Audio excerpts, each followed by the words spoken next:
आप वातानुकूलित कक्ष में एयर कंडीशनर चला करके अपने शरीर को बाहर से तो ठंडा कर सकते हो, लेकिन शरीर के अगर आंतरिक ताप की तरफ आपने ध्यान नहीं दिया तो आपको अनेक प्रकार की स्वास्थ्य से संबंधित समस्याओं का सामना करना पड़ेगा।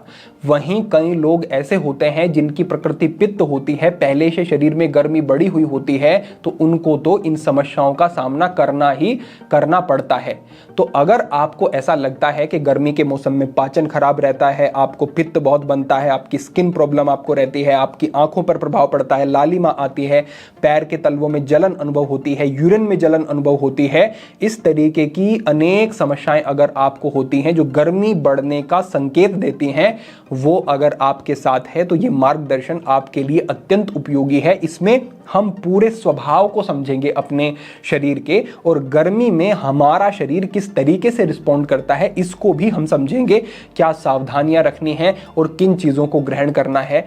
क्रमशः अब हम समझते हैं, बड़े ध्यान से इस पूरे विषय को आप समझना। एक छोटा सा संकेत ये कि डिस्क्रिप्शन में टेलीग्राम ग्रुप और व्हाट्सएप चैनल का लिंक है। ये व्यवस्था है आपके लिए जिसमें कि आपको निरंतर बोध संदेश और महत्वपूर्ण जानकारियां प्राप्त होती रहेंगी, तो वहां पर भी आप अवश्य जुड़ें। अब आगे बढ़ते हैं और मूल विषय को समझते हैं।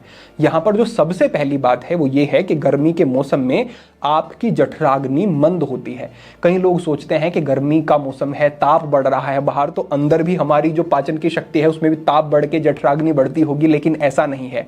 जब बाहर बहुत गर्मी होती है तो शरीर आपके आंतरिक शरीर के ताप को बैलेंस करने के लिए बहुत सारी ऊर्जा का प्रयोग करता है, जिससे शरीर अंदर से एक तरीके से समस्थिति में रह सके, ठंडा रह सके, और उस स्थिति में आपके पाचन की तरफ जो ऊर्जा लगनी थी वो आपके शरीर के संतुलन की तरफ, ताप के संतुलन की तरफ लगती है, और जठराग्नि आपकी इसमें मंद रहती है।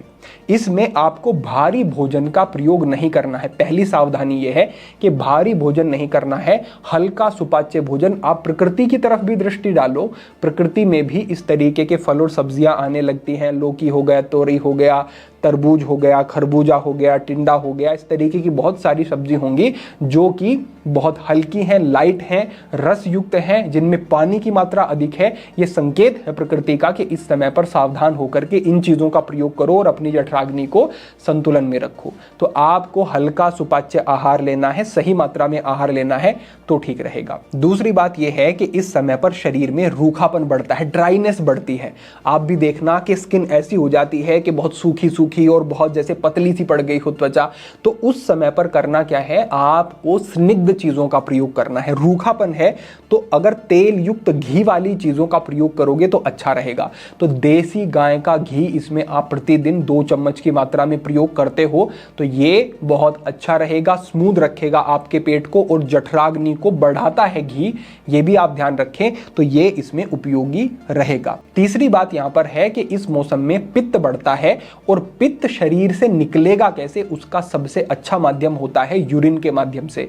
और यूरिन तब आपका ज्यादा बनेगा और बाहर निकलेगा जब आप पानी अच्छी मात्रा में पियोगे। आपने भी देखा होगा, एक दिन ठीक तरीके से पानी नहीं पिया तो यूरिन का कलर आपके पीला पड़ जाता है और जलन भी थोड़ी अनुभव हो सकती है। वहीं पानी ठीक से पी रहे हो तो बिल्कुल सामान्य अनुभव होगा, अच्छा अनुभव होगा। तो इसमें आपको हाइड्रेट रहना है, जिससे कि ज्यादा जो बढ़ा हुआ पित्त है, गर्मी है शरीर की, वो यूरिन के माध्यम से बाहर निकलती रहे। इस बात का तो अनिवार्य रूप से ध्यान रखना ही होगा, और ये एक आदत ही आपको बड़ी समस्याओं से बचाएगी इस मौसम में। इससे आगे कई लोगों को नाशिका से खून आने की समस्या बनती है, नक्सीर की समस्या गर्मी के कारण बनती है, तो उनके लिए नशे का प्रयोग बहुत अच्छा काम करेगा। दोनों नाशिकाओं में 4-4 बूंदें सोने से पहले देसी गाय के घी की वो डालते हैं तो बहुत अच्छा है।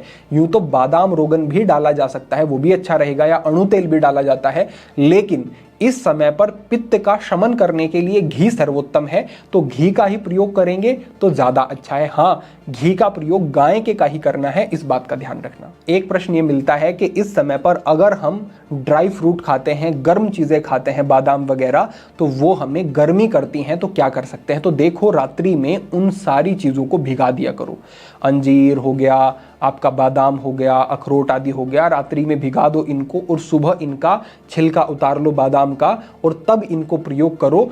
तब क्या होगा कि जो पानी है ना, इनके गर्मी के स्वभाव को सोख लेगा, पित्त के स्वभाव को इनके सोख लेगा और इनको मृदु बना देगा। ऐसा नहीं कि इनकी प्रकृति ठंडी हो जाएगी, लेकिन सामान्य हो जाएगी, यानी गर्म ये नहीं रहेंगे, गर्मी नहीं बढ़ाएंगे शरीर में। तो इस तरीके से रात भर भिगा करके आप तब गर्म चीजों का प्रयोग करते हो इनका, तो ये बिल्कुल सामान्य रहेगा आपके लिए और कोई आपको असुविधा इससे नहीं होगी। अब आप यहां पर समझो, मैं आपको एक ड्रिंक बता देता हूं जो आपको इस समय पर निरंतर प्रयोग करनी है। 1-2 दिन छोड़ करके प्रयोग कर लोगे तो भी ठीक है।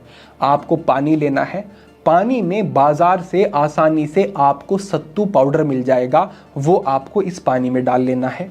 इसको मीठा करने के लिए या तो मिश्री का प्रयोग करो या फिर आधी मिश्री और उसमें 1 चम्मच गुलकंद, एक तरीके से गुलाब की पंखुड़ियों का मुरब्बा आप कह लें, उसको आप इसमें डाल दो। फिर इसमें छोटी इलायची का पाउडर 2 चुटकी भर के इसमें आप डाल दो और अंत में इसमें आपको गोंद कतीरा डालना है, जो कि स्वभाव में बहुत ही ठंडा होता है और अमृत का काम करेगा इस गर्मी के मौसम में। इस गोंद कतीरे में बहुत अच्छी मात्रा में फाइबर होता है, तो पेट को भी अच्छा रखेगा और कॉन्स्टिपेशन की समस्या को भी ठीक करने वाला होता है। इसमें मैग्नीशियम अच्छी मात्रा में होता है, तो आपके ब्लड सर्कुलेशन को भी ये बेहतर रखता है, नींद को आपकी बेहतर करता है और भी इसमें बहुत सारे तत्व और गुण होते हैं। तो गोंद कतीरा इसमें डाल लेना है आपको। इस ड्रिंक को तैयार करके इसको आप ग्रहण करते हैं तो ये इस गर्मी के मौसम में बहुत ही अच्छा काम करेगी आपके लिए और ये आप निरंतर प्रयोग कर सकते हैं, इसमें कोई बाधा नहीं। गोंद कतीरा आपको ऑनलाइन भी मिल जाएगा, बाजार से भी मिल जाएगा। एक तरीके से गोंद होता है, रात्रि में थोड़ा सा भिगाएंगे तो सुबह तक फूल करके काफी मात्रा में प्राप्त हो जाएगा। इसका लिंक भी हम डिस्क्रिप्शन में साझा करवा देंगे आपकी सुविधा के लिए। तो ये ड्रिंक आप प्रयोग करो, इससे भी आपको अच्छे लाभ मिलेंगे। अब अंत में मैं आपको 2 प्रयोग और बता रहा हूं। इस समय पर कई लोगों को चिड़चिड़ापन, गुस्सा बहुत आना, नींद ना आना, इंसोम्निया की समस्या, इस तरीके की स्थितियां भी रहती हैं। इसके लिए क्या करना है, रात्रि में सोने से पहले आधा बाल्टी पानी ले लो, उस पानी में अपने पैरों को डुबा करके रखना है। पानी ठंडा होना चाहिए। अब इसमें पैरों को आप डुबा करके रखो लगभग 10 मिनट तक। 10 मिनट के बाद पैरों को पोंछ करके नारियल के तेल की मालिश पैरों के तलवों में अच्छे से करो। ये पादाभ्यंग का अभ्यास है, ये आपकी नींद को बेहतर करेगा, नर्वस सिस्टम को रिलैक्स करेगा, क्रोध के स्वभाव को, इरिटेशन वाले स्वभाव को ये समाप्त करेगा और आपके शरीर में वात पित्त का संतुलन करने वाला होता है।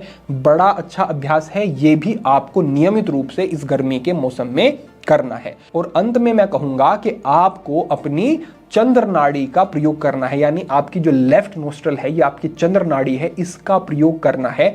कब करना है, सुबह जब आप अपना योग अभ्यास करते हैं या उठ करके शौच आदि से निवृत्त हो गए तो थोड़ी देर तक कहीं पर भी बैठ जाएं और अपनी दाईं नासिका को बंद कर लें। दाईं नासिका को बंद किया और लेफ्ट नोस्ट्रल से इनहेल किया आपने और फिर आपने राइट से एक्सहेल कर दिया। तो इस तरीके से हर बार लेफ्ट से इनहेल और राइट से एक्सहेल किया आपने और ये आप लगभग 5 मिनट तक करें। और फिर इसके बाद 5 से 10 मिनट का अभ्यास, दाईं नासिका को बंद कर लें, लेफ्ट से ही इनहेल करें और लेफ्ट से ही एक्सहेल करें। लेफ्ट से ही इनहेल, लेफ्ट से ही एक्सहेल। इस तरीके से आपको ये अभ्यास करना है। इसको और धीमा करें, धीमा धीमा धीमा अभ्यास इसका आप करेंगे, आंखें बंद करके, रिलैक्स होकर के, तो ये भी आपके शरीर में ठंडक वाले प्रभाव को बढ़ाएगा। ये चंद्रभेदी का अभ्यास भी बहुत उपयोगी रहेगा आपके लिए। तो इस तरीके से ये हमारे सारे बिंदु हुए। इतना जो ध्यान रखेगा इस गर्मी के मौसम में और जिसको अपने शरीर की इतनी समझ होगी, वो बिल्कुल स्वस्थ रहेगा, उसे किसी तरीके की समस्या नहीं होगी। अंतिम बिंदु ये और कह देता हूं कि बाहर की चीजों से बचना, क्योंकि इस समय पर बैक्टीरिया बहुत जल्दी पनपते हैं और बढ़ते हैं और हाइजीन की स्थिति बाहर, आपको पता ही है कि क्या शुचिता बाहर रखी जाती है आहार में। तो इतना अगर किया तो सब ठीक रहेगा और आप बड़ा अच्छा अनुभव करेंगे। आपका स्वास्थ्य पहले से भी और बेहतर होता चला जाएगा। तो अपेक्षा है कि इस मौसम के अनुसार ये मार्गदर्शन आपको बड़ा अच्छा लगेगा और आपको बड़ा इससे लाभ मिलेगा, ऐसी हम अपेक्षा करते हैं। और आपके भविष्य में, भावी जीवन के लिए ईश्वर से हम प्रार्थनाएं करते हैं। आज के लिए इतना ही। भविष्य में अन्य महत्वपूर्ण विषयों पर मार्गदर्शन होता रहेगा। सभी के लिए प्रार्थना, सभी के लिए मंगल कामना। आज के लिए इतना ही। ओम नमः शिवाय।